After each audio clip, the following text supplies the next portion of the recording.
今日喺澗邊發現咗一隻活力四射嘅小鳥，佢嘅名叫做灰脊嶺。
灰色嘅身體，黃色嘅肚子，喜歡搖尾巴。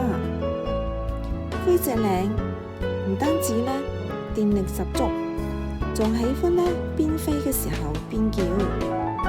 佢以波浪狀嘅方式上下飛行，一邊飛一邊會發出吱吱吱吱嘅鳥叫聲，就好似一個活潑好動嘅小朋友。